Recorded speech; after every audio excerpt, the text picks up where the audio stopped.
इसका फल तो मुझे भी नहीं पता। अब तो भोलेनाथ और यमराज जी चल दिए कहां ब्रह्मपुरी प्रश्न का उत्तर जानने के लिए कि राधे नाम का क्या फल है, और जीवात्मा कन्नों पर बैठी हुई है। ब्रह्मा जी से भी प्रश्न किया कि ब्रह्मा जी ये जीवात्मा मृत्यु रोग से आई है और मुझे इसे सजा देनी है, लेकिन सजा जब दूं कि पहले पता चले कि राधे रानी का क्या फल होना चाहिए, इस बार राधे राधे होगी।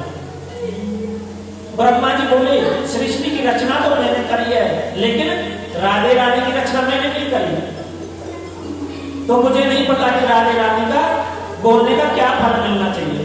तो सब कहां चले? विष्णु भगवान के पास में, और विष्णु भगवान से भी प्रश्न किया जाकर। विष्णु भगवान बोले कि अभी भी तुम्हें प्रश्न को उत्तर ना मिलो कि राधे रानी बोलने को क्या फल है, इससे ज्यादा फल क्या होगा कि इस जीवात्मा ने जीवन में कोई पुण्य कर्म नहीं किया, केवल एक बार राधे रानी बोला और आप देव से अपने कंधों पर बिठाकर मेरे लोक तक ले आए, इससे बड़ा और क्या फल होगा राधे रानी का। बोले राधे रानी सरकार की। तो भैया ये भव से किस किसे पार होना है, ये किस किसे रहना इस भव में, रहना आपको भव के अंदर, फिर आज क्यों क्या है। बोले राधे रानी सरकार की, बोले बरसाने वाली जय हो। और वैसे भी बता दें आप कि जो राधे रानी सरकार है ना हमारी, वो कृष्ण कन्हैया लाल जी से बड़ी है, छोटी ना। और कृष्ण जी की अगर प्राप्ति चाहिए तो राधे राधे ही बोलना पड़ेगा, क्योंकि कहते हैं ना आजकल नेता भी समझदार हो गए। चुनाव के समय पे जब वोट मांगने जाओगे ना तो आजकल आदमी ने कम पूछे, माता ने ज्यादा पूछा लगे। उन्हें पता हो कि माता की पूछ करने से पिता तो अपना आप वोट दे देंगे अपने। तो बिल्कुल ऐसे ही समझ लो, जब राधे रानी को जयकारा लगाओगे ना तो कृष्ण जी की प्राप्ति तो अपना आप हो जाएगी। बोले राधे रानी सरकार की। तो बंधुओं माताओं, सुखदेव जी महाराज, कल की कथा में आपने श्रवण किया था कि सुखदेव जी महाराज आए कहां पर, जिस स्थान पर परीक्षित जी विराजे थे। और परीक्षित जी महाराज का प्रश्न क्या है? परीक्षित जी महाराज ने जब सुखदेव जी को देखा तो हाथ जोड़कर कहते हैं, मेरा बहुत बड़ा भाग है, मैं किन्हीं शब्दों में अपने भाग्य की भगवान सराहना करूं, मेरे पास शब्द नहीं है। आज अतिथि के रूप में स्वयं भगवान सुखदेव जी पधारे। बोलिए सुखदेव जी महाराज की। ये श्याम संस्मरणार्थम उसाम सरा सुदयंती विग्रह किम पुण्य दर्शनम स्पर्शपाद शोचासनादि दिया। अर्थात आप जैसे महापुरुषों को नाम समृद्ध मार्ग से सब अमंगल दूर हो जाता है। आपके दर्शन करने का अवसर मिला, इससे बड़ा सौभाग्य भगवान मेरा क्या हो सकता है। परीक्षित जी महाराज ने सुखदेव जी का पूजन किया, संतों ने इशारा किया, ज्यादा प्रशंसा करोगे तो उठकर चले जाएंगे, इन्हें ज्यादा बड़ाई अच्छी नहीं लगती। माताओं ये संतों के गुण हैं, जो संत होते हैं उन्हें अपनी बड़ाई अच्छी नहीं लगती। इसलिए तो राजा परीक्षित ने सुखदेव जी का पूजन किया, तुरंत उनसे प्रश्न किया। परीक्षित महाराज बोले, मुझे परम आनंद मिला आपका पदार्पण होने से। मैं आपसे एक ही प्रश्न करना चाहता हूं महाराज। अतः पृच्छामि संसिद्धं योगेन परम गुरुम् पुरुषेत्कार प्रियमांस्य सर्वदा। भगवान, जल्दी मरने वाले व्यक्ति की मुक्ति का क्या उपाय है? जल्दी मरने वाले व्यक्ति को क्या करना चाहिए? कितना सरल प्रश्न है। जल्दी मरने वाले को क्या करना चाहिए भक्तों? बस यही कृपा करके आप मुझे बता देते। परीक्षित जी चाहते तो यह भी कहते कि मेरी मृत्यु को टाल दीजिए, क्योंकि सुखदेव जी महाराज कोई साधारण नहीं है, यह भगवान के अवतार ही है। और चाहते तो पल भर में परीक्षित जी की मृत्यु टाल देते, और परीक्षित जी अगर से यह वर मांगते तो ये दे भी देते। लेकिन परीक्षित जी ने प्रश्न क्या किया? परोपकार के लिए प्रश्न किया कि जल्दी मरने जिसकी जल्दी मृत्यु हो उसे क्या करना चाहिए। सुखदेव जी इस बात को सुनकर बहुत गदगद हो गए, प्रसन्न हो गए और बोले, राजन, जल्दी मरने वाले को क्या करना चाहिए? यह प्रश्न जो तुमने अपने लिए नहीं किया है, अपितु पूरे समाज के कल्याण के लिए तुमने प्रश्न किया है, समाज के उत्थान के लिए किया है। देखो परीक्षित, सतयुग में एक व्यक्ति की उम्र लाख वर्ष होती है। सतयुग के बाद त्रेता में एक व्यक्ति की उम्र हो गई कितनी? एक बिंदी और कम कर दो, 10,000 वर्ष हो गई। और इसके पहले कोई मरता ही नहीं था। त्रेता युग के बाद द्वापर आया तो एक शून्य और हटा दो भैया, और द्वापर के बाद कलयुग आया तो एक शून्य और हट गया। तो कलयुग में लोगों की उम्र रह गई केवल कितनी रह गई भैया? उम्र कितनी है? लेकिन 100 वर्ष कहां जिंदे रहते हैं? 100 वर्ष रह गई। और 3 वर्ष की उम्र में बच्चे के चश्मा लग जाता है। 100 वर्ष आयु है और 3 वर्ष की आयु में चश्मा मोटो लग जाता है।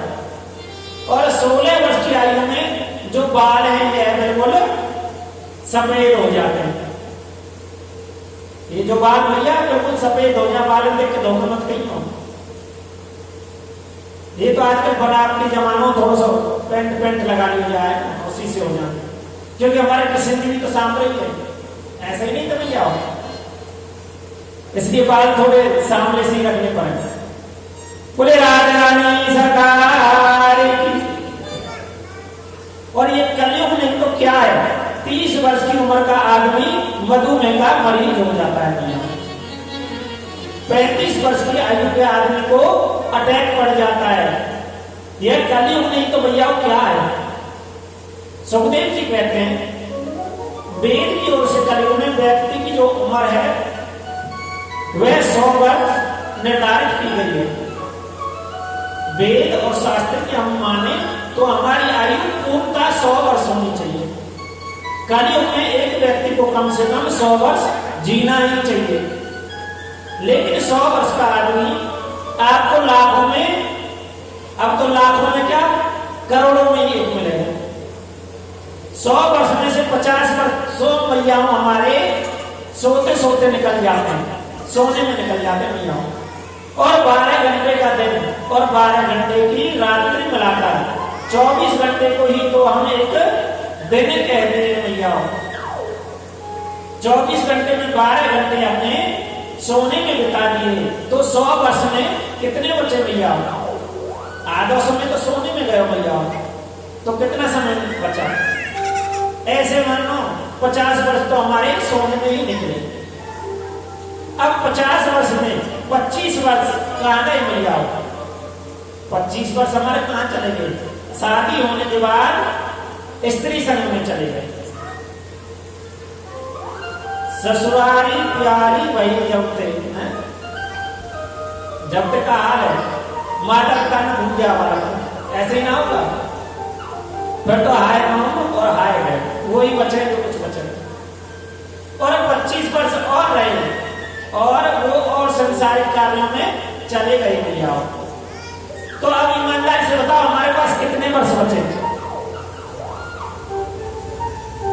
कितने बचे भैया? कितने बचे? गोल गोल होते नहीं लट्टू, शून्य बचे, 0 बचे। बोले गैर से लाल की राधे रानी सरकार की जय। तो बोल देता हूँ भैया पीछे कम से कम बोले राधे रानी सरकार की जय हो। और सुखदेव जी महाराज की मैया। सुखदेव जी महाराज की जय नहीं बोलोगे? उन्होंने इतना अच्छा ज्ञान लिया कि आप भाव से तर जाओगे। बोले सुखदेव जी महाराज की। और सुखदेव जी ने कहा राजा जल्दी मरने वाले व्यक्ति को मुक्ति का तो एक ही केवल उपाय बचता है। कौन सा उपाय? तन समातम भारत सर्वात्मा भगवान ईश्वरो हरिया सोत्वया की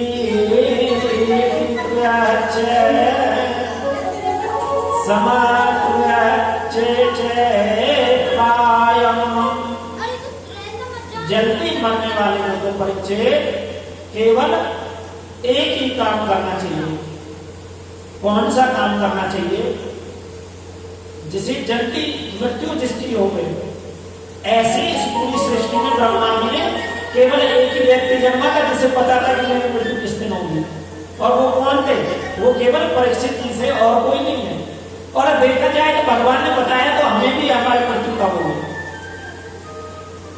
उनको 7 दिन में शराब डसरे को ये शराब लगो। ऋषि पुत्र ने यही तो शराब दिया था परीक्षित जी को कि तुमने मेरे पिता का अपमान किया तो तुम्हें 7 में देना।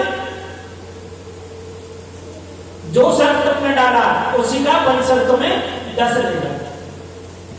और हमारे आपके पास कितने हैं? 15 दिन है, 20 दिन है, महीना है, साल है, कितने दिन है बताओ?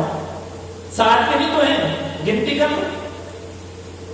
अगर आप सोमवार से गिनोगे तो इतवार तक 7 के भी बनेंगे, इससे ज्यादा नहीं बनेंगे भैया।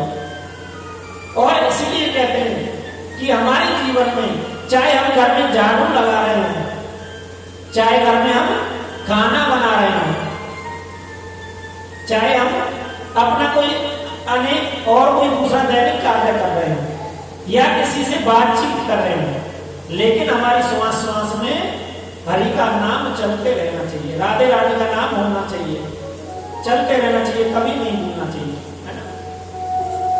क्योंकि कहते हैं कि हमारी हर सांस पे ठाकुर जी का नाम होना चाहिए।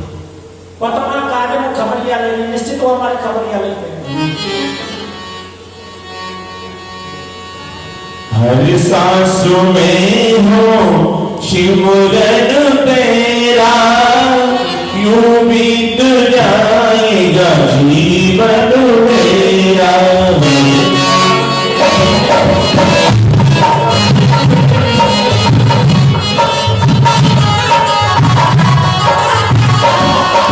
हर सांस में हो शिवरन तेरा, यूं बीत जाएगा जीवन मेरा।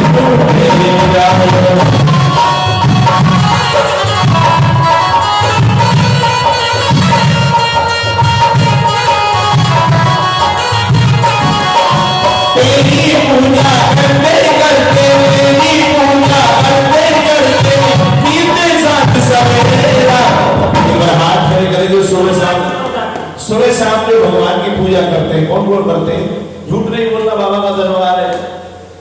अच्छा अपनी संख्या बढ़ा लो यहाँ पे आगे, क्योंकि यहाँ पे आगे जो बड़े बूढ़े हैं जो जवान ना होंगे ना बालक बनेंगे, यहाँ पे आगे तो परलों को साफ करो, पूरे सुखी दरबार की क्या हज सांस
जय हो।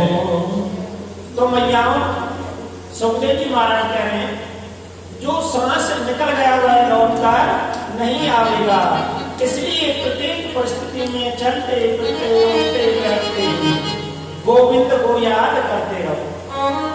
जो कि कहते हैं कर